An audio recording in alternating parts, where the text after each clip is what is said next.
arm bone unites with the scapula to form the shoulder joint. The same arm bone will unite with the forearm bones to form the elbow joint. So here is the forearm, this area is the forearm. We can see two long bones. The laterally placed long bone is called radius, R-A-D-I-U-S. The medially placed long bone is called as ulna, U-L-N-A. I repeat, the laterally placed long bone is called as radius, R-A-D-I-U-S. The medially placed long bone of the forearm is called as ulna. So, arm, in front of arm is forearm. How to remember this? So, your head is there. The front portion of your head is called as forehead. So, arm is there. In front of arm, there will be this portion from elbow to wrist is called as forearm because it is in front of arm. Then, medically, arm is called brachium. So, in front of arm is forearm. So, in front of brachium is antebrachium. Please note the spelling. A-N-T-E-B-R-A-C-H-I-U-M. It's not A-N-T-I. A-N-T-I means against, like antigen, antibody, like that it is. This is A-N-T-E, antebrachium. That's the other name for forearm. The two bones in the forearm are two long bones. They are radius and ulna. The lateral long bone is radius and the medial long bone is ulna. Next, coming to the wrist region. In this there are 8 bones. They are called as carpal bone.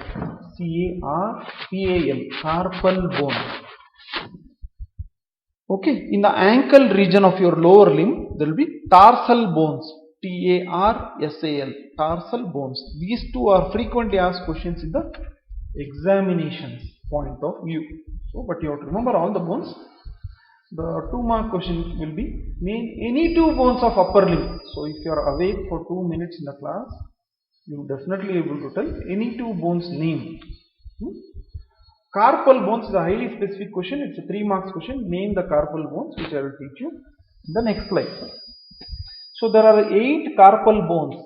8 tiny bones are there, like a dice or like a cubical shaped bones. Okay, these bones are 8 in number. They are arranged in 2 rows. The proximal row consists of 4 bones. The distal row 4 bones. 4 plus 4, 8 bones are there in the wrist region.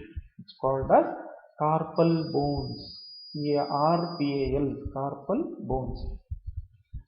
The area beyond the wrist, as I already told you, is the hand. In the hand, there are metacarpal bones, 5 in number. 1, 2, 3, 4, 5. So, 5 metacarpals are there. We number it from lateral to medial because the thumb is the largest digit. So, we number from 1. 1 is towards the thumb. Next 2, 3, 4, 5. They are called metacarpal bones. The bones in the digits are called as phalanges. Singular is phalanx, P-H-A-L-A-N-X, phalanx. Plural is phalanges, P-H-A-L-A-N-G-E-S. So each digit has got 3 phalanx. 1, 2, 3, 1, 2, 3, 1, 2. Each digit. Thumb has got only 2 phalanx. 1, 2. So what are the 2 phalanx in the thumb? Proximal phalanx, which is closer to this root of the limb. Proximal phalanx. Distal phalanx, which is away from the root of the limb. Whereas in each of the other remaining fingers other than thumb, there are 3 phalanx: proximal, middle and distal. So 3 phalanx are there: proximal phalanx, middle phalanx and distal phalanx. Totally we have 14 phalanges. Phalanges is plural, just now I told you. P-H-A-L-A-N-X. Phalanx is singular. Thumb has got proximal and distal phalanx. Each of the remaining digits has got proximal, middle and distal phalanx. Totally we have 14 phalanges. Okay, so it's the same thing, depicting one clavicle, one scapula, one humerus in the arm, one radius and ulna in the 2 long bones in the forearm, carpal bones 8 in number in the wrist region. There are 5 metacarpals in the hand region. There are phalanges in the digits. Totally, there are 3 phalanges in each digit. The thumb has got only 2 phalanges because of evolution. So totally, there are 14 phalanges. I hope I am clear. With respect to bones of the upper limb. So can you draw these bones? Possible. It's very easy. Just draw 2 parallel lines like this horizontal. It's clavicle. Then draw one triangle shape to become scapula. To the triangle to the left, you put one flame shape outline. Okay. Then you draw one long bone here with bulge at 2 edges, similar to cartoon. In cartoon, they will show one bone. No? If you have seen Tom and Jerry in life, you must have seen this bone. This is a humerus. Then you draw 2. It's not as big as this because 2 bones has to stay. So thin but long. The 2 bones you draw, that will become radius and ulna. Then you put circles. 8 circles, you put 4 in proximal area and 4 in distal area. Circles like this. Round to oval circles, you put 1, 2, 3, 4 circles. 5, 6, 7, 8 circles. So 4 plus 4, 8 carpal bones. Then you will draw the same picture but smaller version. For example, your own photo, stamp size, small one. Short, long bones, this one. This is the metacarpals. Even more smaller size if you can draw, that will become phalanges. I hope at least few students would have drawn what I am telling you to draw. I believe you would have done that. Okay.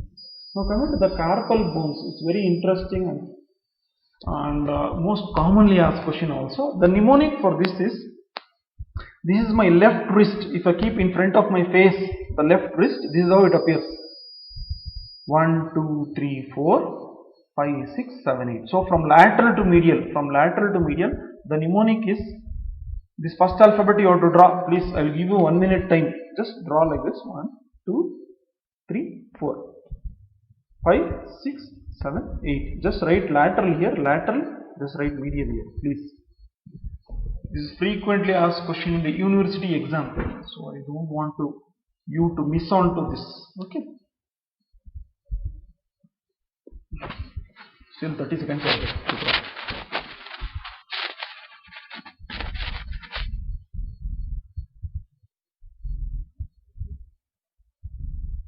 I hope you have drawn. Just write this first alphabet. S, L, T, R. T, U, right? No problem. P, again T, T, C, H. I will tell you the mnemonic. One interesting mnemonic is that mnemonics are the, those are the things which makes the subject easier. They are not the actual answers, but they make the subject easier. So I am telling the mnemonic for the carpal bone. She looks too pretty. Try to catch her. This is just a mnemonic. If you write only this much in the exam, I will give you 0 marks. This is to remember the first alphabet of the bones. That is a mnemonic for you. I will tell you one more time. From lateral to medial, she looks too pretty. Try to catch her. That is only the mnemonic, not the answer. Okay. To make the subject easier, few of the authors have devised mnemonics. Okay. The answer for this is, I will give you 2 minutes time to finish this. Scaphoid, L for lunate, T for triquetral, T for pisiform, another T that is in the distal row, trapezium, trapezoid, capitate, hamate. Kindly write this. Means you will get 3 marks in your university exam and you pass the examination. Every mark is important.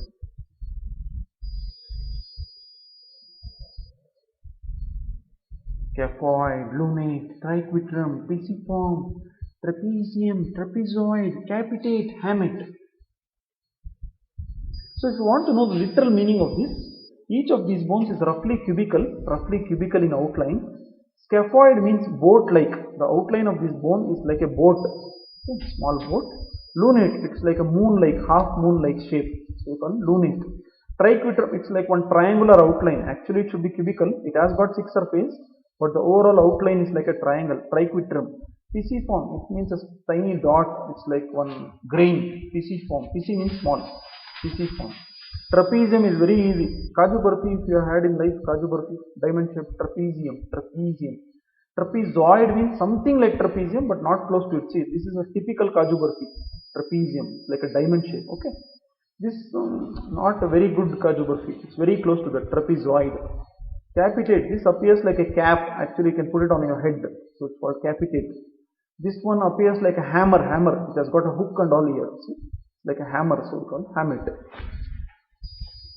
So the easiest mnemonic for this is, she looks too pretty, try to catch her. But the actual answer is scaphoid, lunate, triquetrum, pisiform, trapezium, trapezoid, capitate, hammet. I hope everyone gets this correct and make me happy.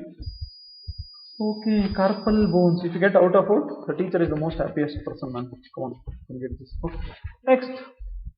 These are the carpal bones. They are still ossifying here, don't worry. This is the metacarpal bones which are in front of the carpal.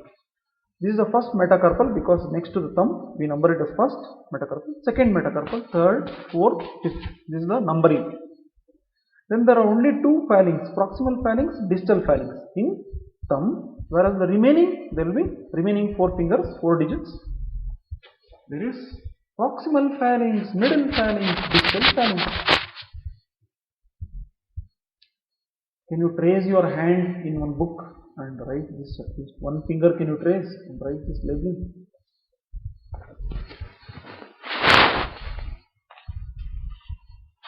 Proximal phalanx, middle phalanx, distal phalanx, metacarpal, carpal.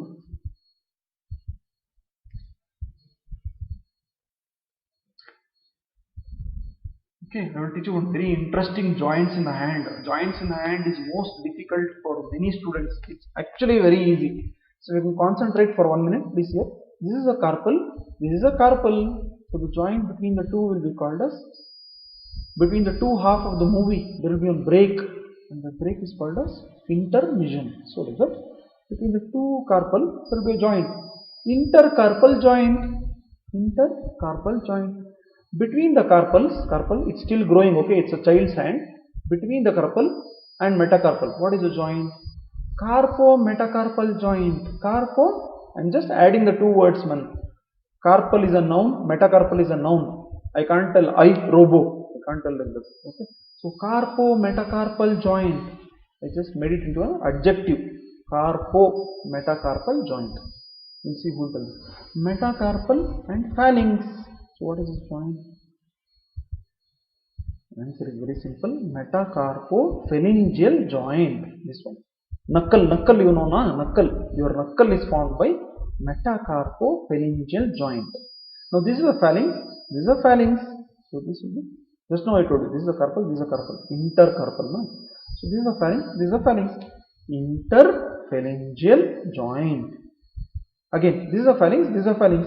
This is also interphalangeal joint. So we will get confused which interphalangeal joint I am talking of. Is it this or this? So we name it as proximal interphalangeal joint, and we name this as distal interphalangeal joint. So there are 3 phalanx in each digit. What are they? Proximal, middle, distal phalanx. What are the joint? Proximal interphalangeal joint, distal interphalangeal joint. As simple as that.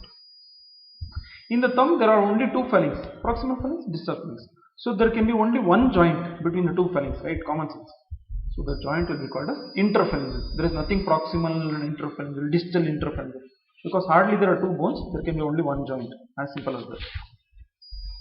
Okay, joints of the upper limb. When 2 bones unite at a particular area, it is called as a joint. Please write the definition. There are so many joints. Why the joint should be there? It is there to permit a particular movement. Why the movement has to be there? To perform a particular function. Why the function should be there? to execute actions. Why the action should be? For survival. There should be some action. Otherwise, you are not a living being. Okay? So don't worry. Joint. What is joint?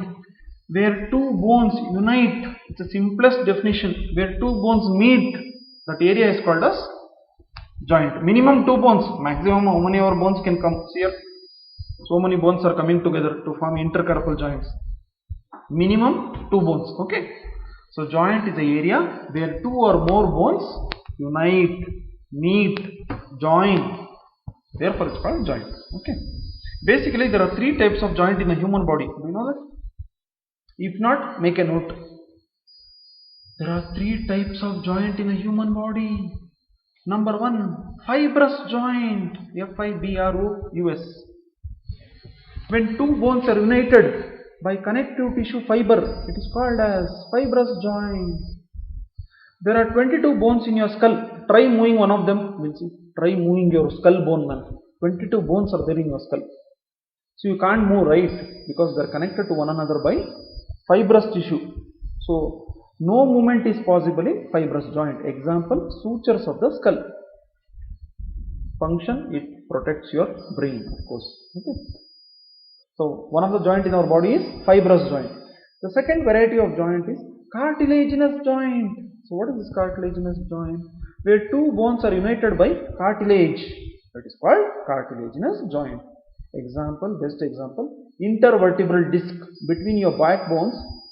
There are so many backbone, okay, approximately 33 to 35 vertebra are there, vertebrae, means backbone pieces, which is joined to form vertebral column. Okay, there is a disc between them. You play disc in your school, no? The disc will be there. It's called intervertebral disc, which will permit minimal movement possible. So that is called as cartilaginous joint. Last but not the least, when two bones are united by a synovial membrane, synovial fluid, which permits maximum movement, it is called synovial joint. Can you hear the sound? I am snapping my fingers. One sound is coming. The liquid splashing. The liquid splashing, tuck, tuck, tuck, like that sound is coming. No, that's a synovial fluid which is splashing between the two bones. Go and splash your hand on a bucket filled with water. There will be one sound coming like this. That is called synovial fluid splash. So 99% of the joints in upper limb are synovial joints. Synovial joints. Synovial joints permit maximum movement. Maximum movement. Okay. So we'll see one by one joint. Man. You just have to make a note of what I am telling. Just the name. Okay. Remaining things by default you will understand. Okay. First joint, sternoclavicular joint. So what is this? Oh, here is one sternum. Okay. In the midline, in the anterior part of the thorax, anterior part of your chest. Okay. Between the two pectoral regions, there is one bone. It's called sternum or the breastbone. Sternum. Here horizontally placed one bone is there. It is called clavicle. It's called clavicle. Peculiarities of clavicle is important. It's a 3 marks question. Clavicle, it is a long bone. All long bones will have upper end and lower end. But the clavicle is placed horizontally due to functional reasons. It is present medial end and lateral end. Okay, this clavicle is developed from membrane. All long bones develop from cartilage, but clavicle develops from membrane. Clavicle is the first bone to ossify in our body. We start swimming within the womb of our mother because the clavicle is the first bone to develop in our body. And it is the last bone to complete ossification. Until 21 years of age, it will be ossifying here. So, still for you, it will be ossifying. When your 21st birthday comes, that time it will fuse. So, it is the last bone to complete ossification. It is pierced by cutaneous nerves. That is also peculiarity. That is uniqueness of clavicle. Okay. So, frequently asked 3 marks question. I have told you 7 points. Clavicle is a long bone. Despite being long bone, it is not placed longitudinally. It is placed horizontally. So, all long bones will have upper and lower end. It has got medial and lateral end. It is the first bone to ossify in the body. It is the last bone to complete ossification. It is the only bone developed from membrane. Only long bone developed from membrane. It is pierced by cutaneous nerves, supraclavicular nerves. So many unique points are there. Now forget that. Coming back to the joint. Here is the sternum, here is the clavicle. Join those two words and tell one name. So I'm showing the answer. Try telling in your mouth. I know I can't hear, but you try attempt. Sternoclavicular joint. You have to pronounce properly. Sternoclavicular joint. You have to train your tongue. That's therefore I'm telling you to tell. Between the sternum and clavicle. Sternoclavicular joint. Next, the lateral part of the clavicle unites with the acromion process. Spelling ACROMION. Acromion process of scapula. So it will form one joint. It's called acromioclavicular joint. Acromioclavicular joint. So here is the sternoclavicular joint. Here this end, medial end of the clavicle, sternoclavicular joint. Lateral end of the clavicle, acromioclavicular joint. Here I just want you to palpate or feel for the lowermost part of your neck. Just place your finger. Okay, you are at home comfortably now. You can do this. It's not an embarrassment for you. You can do this. Then now shrug your shoulder upwards and downwards. You can see that medial end of the clavicle is moving. In which joint is it moving? Come on, shrug your shoulder, man. Come on, you can do this. So in which joint it is moving? Sternoclavicular joint. Now do the same thing. You have to feel on the top of your shoulder. You have to palpate here. Now again shrug your shoulder. You can feel one small joint is there, tiny joint. One bony projection is there. That bony projection is this one. Acromioclavicular. There is slight amount of sliding. Okay, in this joint which is taking place. Okay. So this moves the scapula upwards or downwards. Elevation of scapula, depression of scapula. I'll come to that. Okay. The scapula has got a glenoidal cavity. The humerus, the arm bone, has got a head of the humerus. So this joint is simply called a shoulder joint. Now imagine you want to scare your neighbor or your cousin or your brother or sister. You want to scare them. Just tell there is a problem in your glenohumeral joint. They will be wondering what you are talking. Glenohumeral. That means they will start thinking, oh, my brother, my sister is studying actually. She is studying. Okay. He is studying. Glenohumeral, something he told, which I don't know. If you tell shoulder joint, he is like, shoulder. I know shoulder. So the other name of shoulder is glenohumeral. Gleno means glenoidal cavity of scapula. Humeral means humerus. The other name of shoulder joint is glenohumeral joint. Glenohumeral joint is the shoulder joint. Okay. The movements possible. All that you have to remember is what are the bones forming the joint. If you know the name of the joint, for example, sternoclavicular joint, nobody will ask that, but it's formed between sternum and clavicle. Acromioclavicular joint, it's formed between acromion of the scapula and clavicle. Movements possible, sliding movement is possible in the shoulder girdle. Whenever you are moving your upper limb, a slight movement is possible here. That's all is those joints. Now come on to the shoulder joint. Please listen carefully. I'll finish up in another 10-15 minutes max. 11:05 I'll finish. Okay. Glenohumeral joint. It is formed between the glenoidal cavity of the scapula and the head of the humerus. Kindly make notes. Shoulder joint is important. It is formed between the glenoidal cavity of the scapula and the head of the humerus. It is also called glenohumeral joint. It is a synovial joint. Means movement is possible, right? Maximum movement. Your shoulder can, like malinga, your bowling action is possible. It moves all dimensions, all directions. So, it is a synovial joint. What type of synovial joint? Ball and socket. So, what is this ball and socket? The head of the humerus resembles a ball. The glenoidal cavity resembles a socket. The shoulder joint is a ball and socket type of joint. It is a synovial joint. location, shoulder region.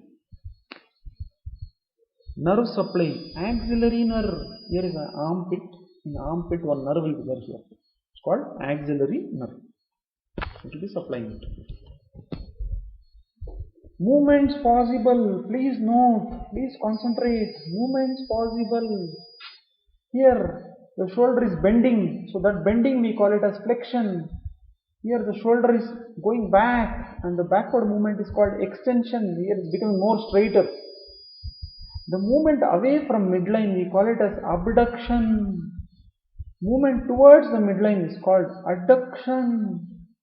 Rotation of this towards the midline is called medial rotation or internal rotation. Rotation on the outer aspect is called as outer rotation, lateral rotation. Kindly make note of these basic movements of the shoulder joint. I repeat one more time. If your shoulder touches your face, that is called flexion, where there is a reduction in the angle of the joint. When the shoulder goes backwards towards the scapula, towards your back, it's called extension. Any structure moving away from midline is called abduction. How to remember this? Write A on the ground, B on the wall. This wall, you write B on the wall, A on the floor. Try to show this B. Abduction. Abduction. Okay. Easy way to remember. Imagine ABD. ABD you know na? AB de Villiers. Okay. So AB de Villiers is here. You are trying to show him. See ABD abduction. Movement away from midline. Obviously opposite you don't worry. Opposite by default you will tell adduction. Movement towards midline is called adduction. This movement can also take place in eye. You are seeing this person standing here. Eye is moving this side. Abduction. So these movements are possible in various places. This is just in shoulder I am talking. Abduction, movement away from midline. Adduction, movement towards the midline. Rotation along the long axis towards the inward direction. Internal rotation towards the midline. Medial rotation, same thing. It's the same thing. Rotation along the long axis towards the outer direction. External rotation away from midline is rotating, no? Lateral rotation. I hope you will write this and get 5 marks in your university exam. Most commonly asked question. Shoulder joint. Your wish. Okay. Next joint is the lower part of the arm bone. That is humerus. The upper part of this radius and ulna, the forearm bone. Over here, what is this area between the lower part of the arm and the upper part of the forearm? If you are told elbow, then you are told the correct answer. So the joint is elbow joint. So elbow joint is located of course in the elbow region. Bones forming the elbow joint are lower end of humerus, upper end of radius, upper end of ulna. In the elbow, movement is possible, right? Try moving the elbow. It's possible, right? So it is a synovial joint. The elbow moves like a door. There are only 2 movements in the door. That is, either we can open the door or we can close the door. Like that. Just think your forearm is the door. Try to close the forearm to the arm. Try to open the door. Try to open the forearm away from the arm. See? There are only 2 movements possible. What are they? Like this. See, the door is getting closed here. Flexion. Getting closed here. Door is getting closed. Flexion. Now the door is opening here. See? If you think this is a door. This is extension. If the angle reduces one. Okay. For example, this person is bending down to pick up something. His money. He's trying to bend down to pick up his money. So there is a flexion of vertebral column. Okay. Vertebral column. He is trying to bend down to see something. What is there in his hand? He is trying to bend. That is, there is a flexion of neck. Okay. Like this. This flexion extension is a very basic movement. A reduction in the angle is called flexion. That is the simplest definition. Muscles which cross the front surface of the joint will cause flexion. Of course, biceps is crossing, so biceps will cause flexion. So first you understand, in elbow joint, it is present in elbow region. bones forming the joint are lower end of humerus, spelling is here, upper end of radius and ulna. What type of joint is? It is a synovial joint. synovial. What type of synovial joint? Hinge type of synovial joint. Hinge. Hinge. Hinge type of synovial joint. Muscles crossing the front surface of the elbow, like biceps muscle, brachialis muscle, because flexion of the elbow. Muscle crossing the back surface of the elbow, that is triceps muscle. It causes extension of the elbow, because flexion is reduction in the angle of the joint. See, reduction in the angle of the joint has happened here. It's called flexion. Increase in the angle of the joint. See, increase in the angle of joint, extension. So biceps causes flexion, triceps causes extension of the elbow. Now next, very interesting joint. There are two bones in the forearm. What are they? Radius and ulna. They are not separated. They are not separately oriented. See, they are interlinked with one another.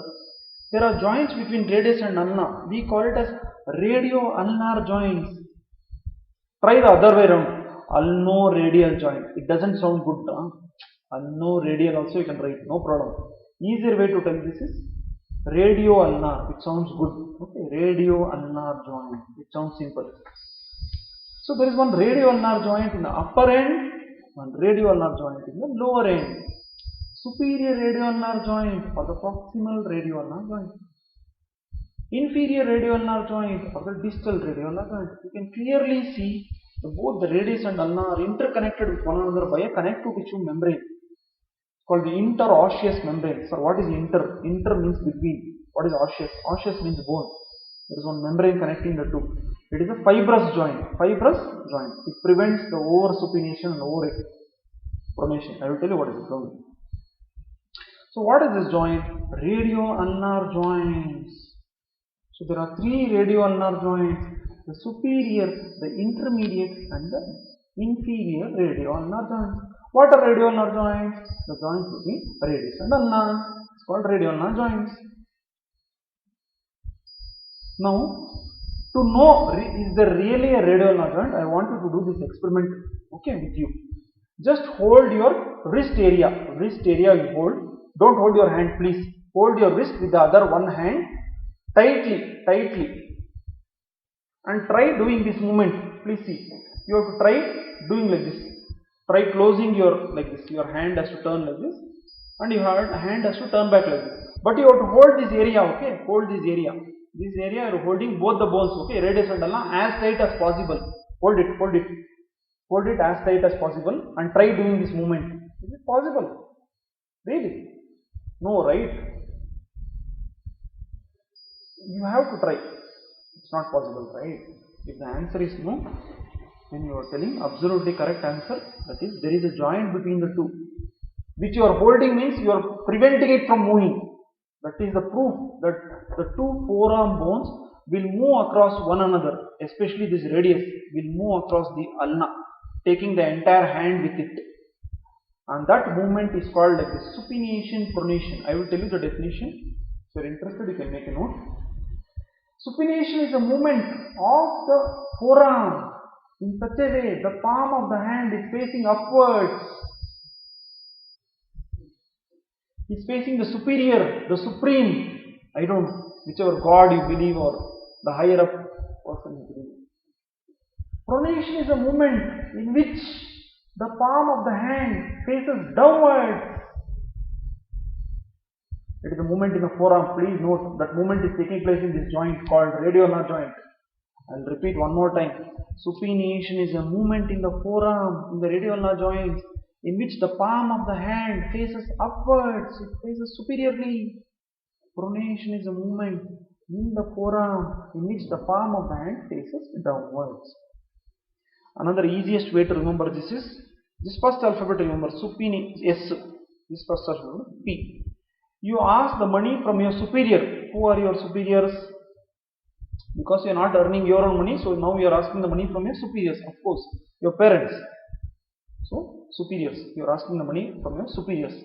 Then you are going in the evening to the Panipuri wala. See, you are giving the money like this. See, pronation. Panipuri wala, pronation. Asking money from parents. Asking money from superiors. Supination. At least this much you remember when you are asking money and when you are giving money to the Panipuri wala. Pronation. So each time you are getting Panipuri, you revise supination, pronation. Thank you for that. Okay. So this movement is taking place between radius and ulna. It's called radio-ulnar joints. Radio-ulnar joints. So hopefully you learned this. Okay.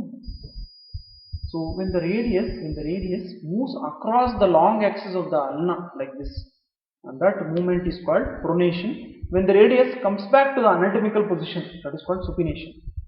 So that's a difficult definition for you. You remember this easier definition. The movement in the forearm in which the palm of the hand faces superiorly, supination. The movement in the forearm in which palm of the hand bends downwards or faces downwards, pronation. This movement is taking place in the radio-ulnar joints. Radio-ulnar joints. It's a pivot joint. Pivot. You know, pivot. When your grandma is making from makkan, this thing, curd, she is making into one. Some ghee she is taking out of it. That time one thing will revolve against the other. The stick will revolve against the curd. No? This radius is revolving around this. That's why it's called radius. Okay, you can see that this wrist joint is mainly formed by radius and the remaining carpal bones. The ulnar does not take part in the wrist joint. Therefore, when the radius is moving, the entire hand also will move. Because radius is the one which is anchoring to this wrist bones. So that is the next topic. So this movement is called supination, in which the palm of the hand faces upwards, and this movement is called pronation, palm of the hand faces downwards. The other definition given in the book is when the palm of the hand faces forwards in anatomical position, supination. When the palm of the hand faces backwards, because when your limb is like this straight, it will face backwards. That movement is called pronation. Okay, coming to the interesting area, the wrist area. So wrist area, this is the lower end of the radius, lower part of the radius. This is the proximal row of the carpal bone. She looks too pretty. Scaphoid, lunate, tripetal, pisiform. Only this proximal row of these carpal bones and only this radius forms this joint. It's already written here. Wrist joint. So what is wrist joint? Where is the location? Wrist region. What type of joint? It is a synovial joint. What type of synovial joint? Ellipsoid or ovoid. Overall outline is like an ellipse or oval. Ovoid or ellipsoid type of synovial joint. It is formed between the radius and the proximal row of carpal bones. Scaphoid, lunate, tripetal, pisiform. SLTP. The wrist joint, fancy name for wrist joint is radiocarpal joint. Sir, why you are calling radiocarpal? Is it related to All India Radio? No. Not All India Radio, it's radius. Radiocarpal bones, no? Carpal joints. Fancy name. So instead of asking your friend, did you buy a wrist watch or a wrist, what is it? Fast track, this, that, wrist fist. You ask them, did you buy a radiocarpal strap? He will be stunned. My God, what did you learn today, man? I missed that class. What is that class? You tell him this radius, proximal row of carpal bone, so that your friend does not miss the subsequent classes. You ask him, what is your radiocarpal strap doing today? You ask him, okay. Wrist joint, what are the movements possible? Of course, the bending movement, the forward bending of the wrist is called flexion. The backward straightening of the wrist is extension. Is shown in a ulta, flip position. Therefore, it's seen like this. Actually, if you keep your palm facing upwards and bend it, so the forward bending of the wrist is called extension, flexion, and the backward straightening of the wrist or increasing the angle of the wrist is called as extension. Here the angle is getting increased. Here the angle is getting reduced. This is flexion. The movement away from the midline. I told you to remember A on the ground, B on the wall. Abduction of the wrist joint. Movement towards the midline is called adduction. The combination of these four movements, one unique movement will come. See here? Combination of these movements. I am drawing one circle on the screen. Like that you can try in your hand, in your wrist. You will also draw one circle in the sky. It is called circumduction. Circumduction. The combination of flexion, extension, abduction, adduction. It is like a plus b plus c plus d is equal to something in mathematics. Like that, the combination of flexion, extension, abduction and adduction of the wrist is equal to circumduction. Drawing the circle in the sky is called circumduction. Muscles crossing the front of the wrist will cause flexion. Muscles crossing the back of the wrist will cause extension. Muscles crossing the lateral side of the wrist will cause abduction. Muscles crossing the medial side of the wrist will cause adduction.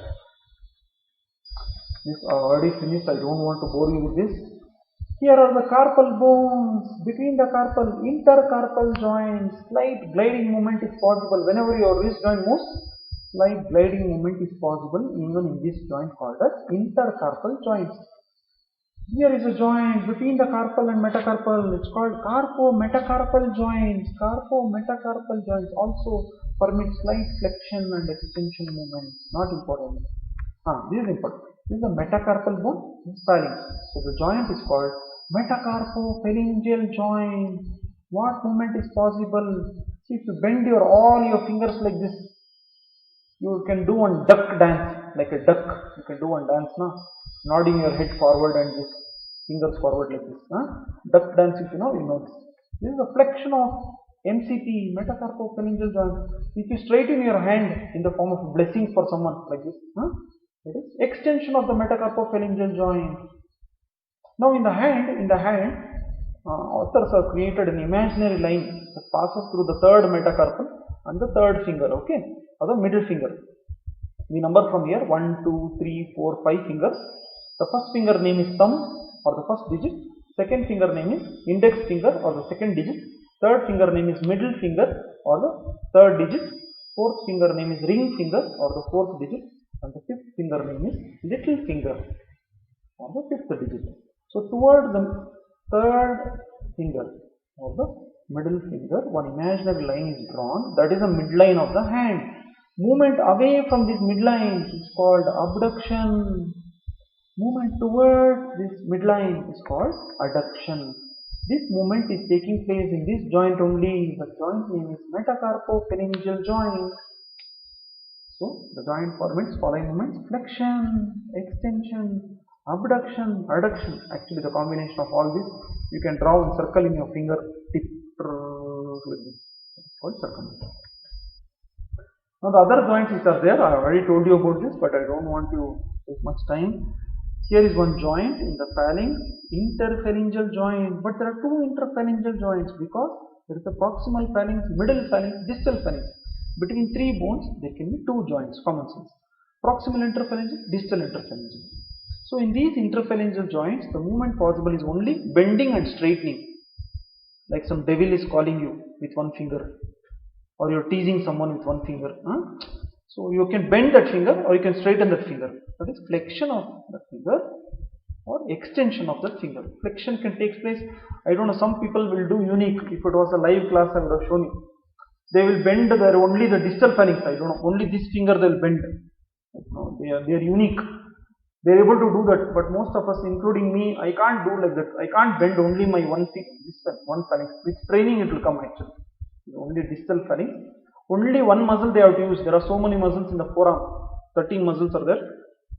Only one muscle which acts on this, if they are able to train that, and even if they can't do in all fingers, they can do in one or two fingers. Your friends, you can ask them to send photos after the class. So they can bend only the distal phalanx. They can use only one muscle, flexor digitorum profundus. So they have practiced it, so they can use that and bend the finger. So flexion of the distal phalanx, or they can straighten the finger, extension. Most of us will be able to do like this actually. This is the flexion of all together, flexion of both proximal and distal interphalangeal joint. Obviously, if you straighten your fingers, it is extension. So there are only two movements possible here. So this is also like elbow joint. It is a hinge type of synovial joint. Hinge, H-I-N-G-E. Hinge type of synovial joint. The flexor tendons will cause flexion. Extensor tendon will cause extension. That is about the joints of the upper limb in detail. Thank you for your patience. Today's summary: joints, bones and joints of upper limb, clavicle, scapula, the pectoral girdle bones, the humerus, radius. Humerus is the arm bone, the radius and ulna, which is the forearm bones. So I told about the clavicle, scapula, humerus, radius, ulna, the carpal bones which are there in the wrist region, the metacarpal bones which are there in the hand region, and the phalanges in the digit area. The joints possible are sternoclavicular joint, acromioclavicular joint in the pectoral area, the chest area. The glenohumeral joint, also called shoulder joint. The humero-radioulnar joint, simply called as elbow joint. Humero-radioulnar joint, simply called as elbow joint. The radioulnar joints, supination and pronation, unique movements, radioulnar joint, asking money from superior, even to the Panipuri wala, that one. Okay. Radioulnar joint. Radiocarpal joint or the wrist joints. Wrist joint, radiocarpal joint. Intercarpal joint, carpometacarpal, not important. Only gliding movement is possible. This one. Metacarpophalangeal, between the hand and the remaining fingers. Metacarpophalangeal. Interphalangeal joint. Thank you for your patience. All the joints are synovial except the intermediate radioulnar joint, which is a fibrous joint. It prevents over supination, over flexion. Thank you for your patience. Any doubt, class rep can suggest, can inform madam and let me know. Or if you want, you can ask me now only. Any doubts?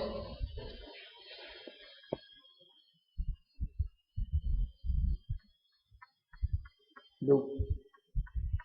Anyone awake in the class? No doubts. Nothing, you understood everything.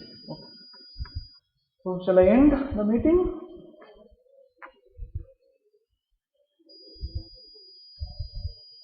You are there in the class? Anyone? Interesting. Any doubts? Please let me know in the chat box.